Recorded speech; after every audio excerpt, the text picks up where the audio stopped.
Michael, it was a disappointing result, and you've obviously got a lot of injuries to deal with. But you've always said it's how people respond after a defeat, and so you must be expecting or hoping for a good response tomorrow at Derby.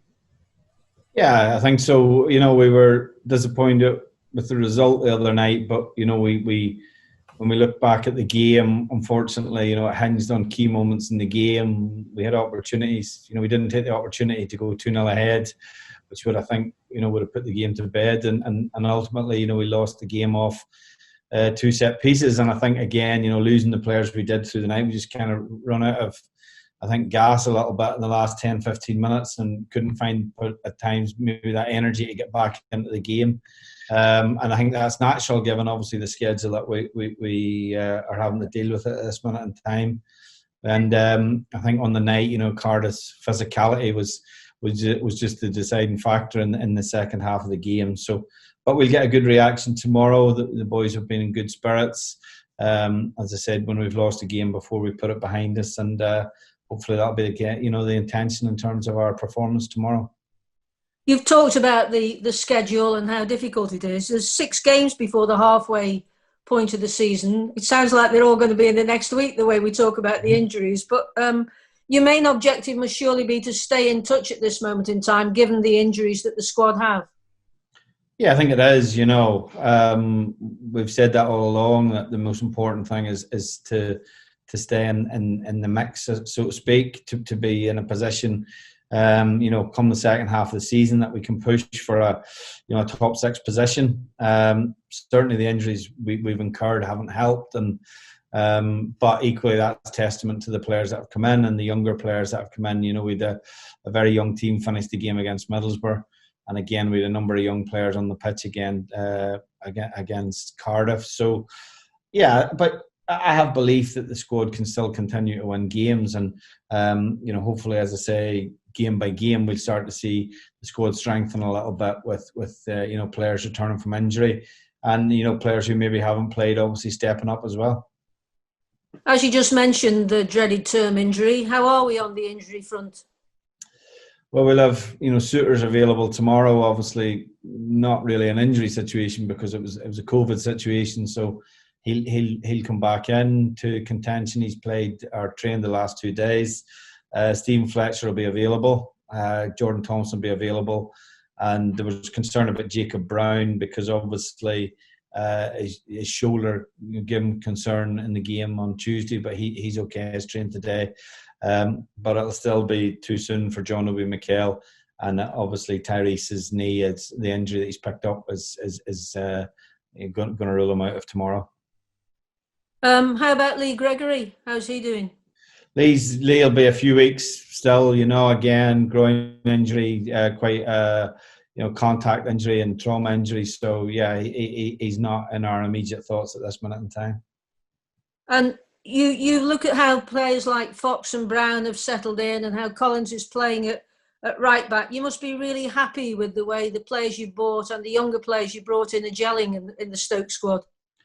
Yeah, I think, look, the most important thing that when you bring players into the club is that they improve your squad and ideally they improve your team. You're always looking initially for players to improve your team first and foremost. Sometimes you'll bring a younger player in, a little bit like we did last season where we felt with Jordan Thompson, and then he pushes his way into your team as well. That's always a positive. But yeah, we've been delighted with the lads that have come in. It's a really good group that we have in terms of the how they work on a daily basis, how they are in each other's company as well. They seem like in a good place, and that's a big factor for us going forward in terms of the type of player that we bring to the club. And particularly, I think sometimes people maybe thought when we brought in the likes of a Fletcher and an Obi Mikel and James Chester and who were all free agents, but they've been massive in terms of the types of character they are, and that's been a big plus as well. You've had Ryan Shawcross come off the bench a couple of times. Mm-hmm. Are you going to try and do the same with Thibaut Verlinden? Are you trying to reintroduce him into the team carefully? Not specifically, no. I think Thibaut as a wide player, it's different, really. I think in the situation, Thibaut's been fit for a longer period of time. The players who have been playing, realistically, he would have to get in the team ahead of Tyrese or James McLean or Jacob Brown. And so, look, he has to be patient. Unfortunately for him, he picked up an injury at a bad time when he was starting to affect the team, having come back on loan.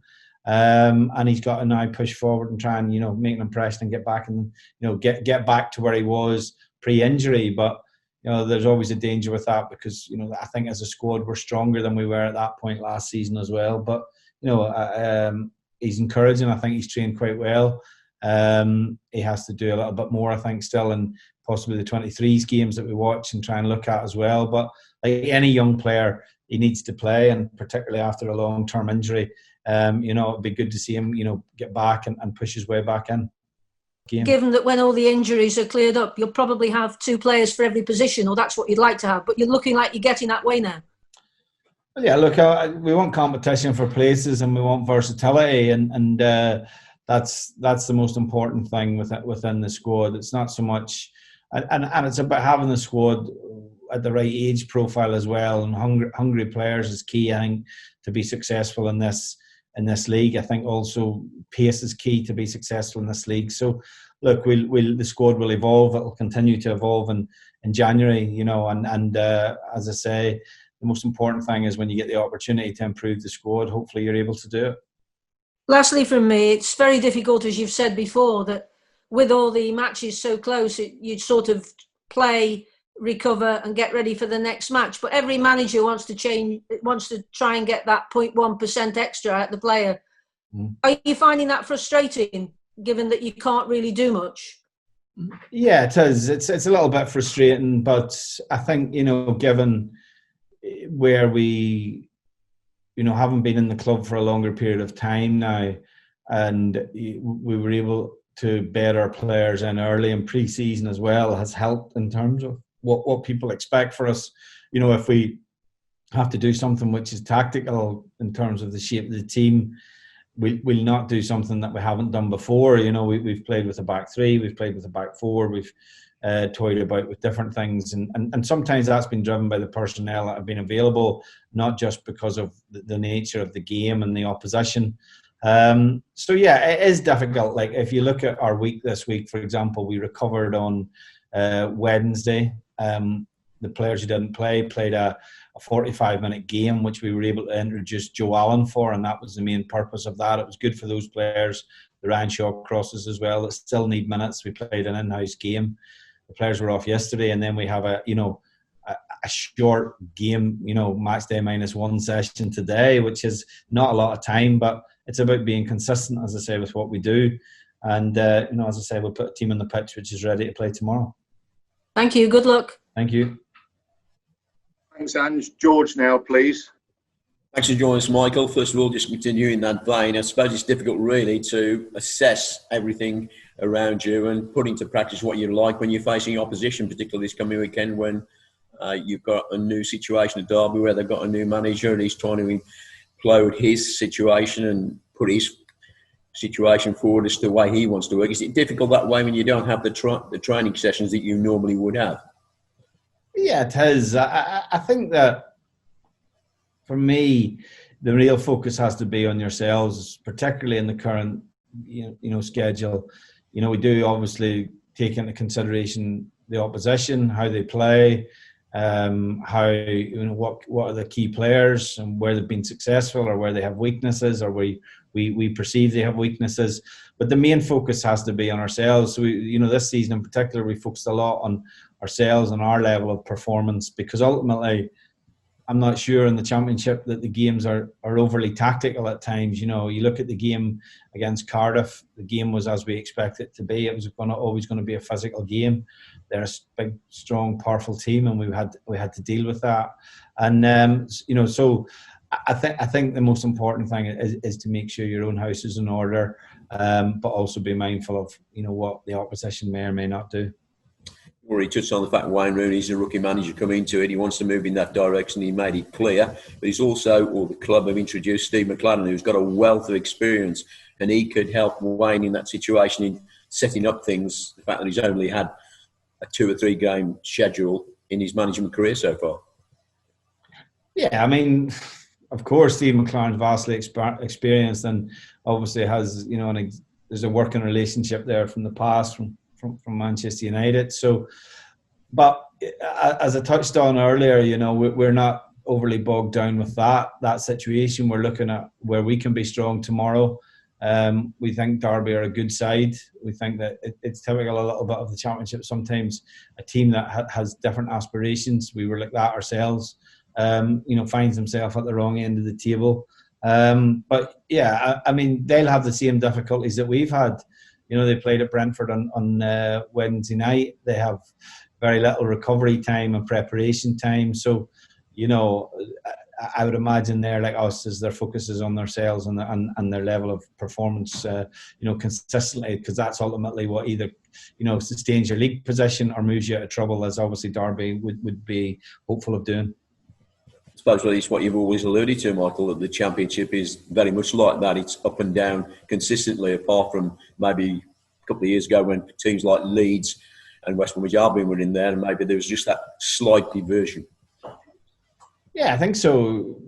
You know, it's difficult. You know, I've obviously only been in the league for a year, so I'm probably not best placed to give an overall view of it. But what I have found with the games is very much about, you know, I think your team's appetite for the game is hugely important, and that if you look at the schedule at this minute, it's never been more important. And the demands that we have on the players is huge, and how they approach the game mentally, and you know, what is their physical condition is every bit as important as the tactical side of the game, and getting consistency in your team.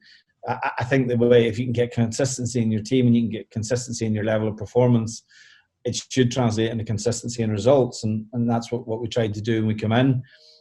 We're still trying to do that, but obviously we're doing it at the other end of the table, which is a somewhat better experience, and that's what we'll continue to do going forward. Michael, one of the things that fans feel that Stoke City have suffered from was an oversized squad over the last few years. In fact, even in your time here, you've been asked quite often, you know, which players are you going to be getting rid of and this sort of thing. Now they're talking about, you know, a good size of squad and quality and depth in your squad. You must feel vindicated. Well, yeah, and I inherited a big squad, so like I know sometimes fans, you just can't usher people out the door. Unfortunately, they do have contracts, and that is the nature of the game. So yeah, look, we came in here. The squad was very bloated last January. You know, 6 players left and 3 players have come in. If you look, you know, 3 players left at the end of the season. I think a further 5 players have gone out on loan, and we added 5 players. So I think there's been a gradual trimming of the squad in that period. But, you know, do we have strength and depth? Yeah, I think we do. I think there's other clubs in the Championship in a similar situation to us with a high number of players. There'll be other clubs, you know, the smaller clubs who won't have that situation to deal with, and sometimes it's easier to work with a tight knit squad. But you know, we're continually working to get the right balance and get the right types of player at the club, and you know, that'll continue again in January.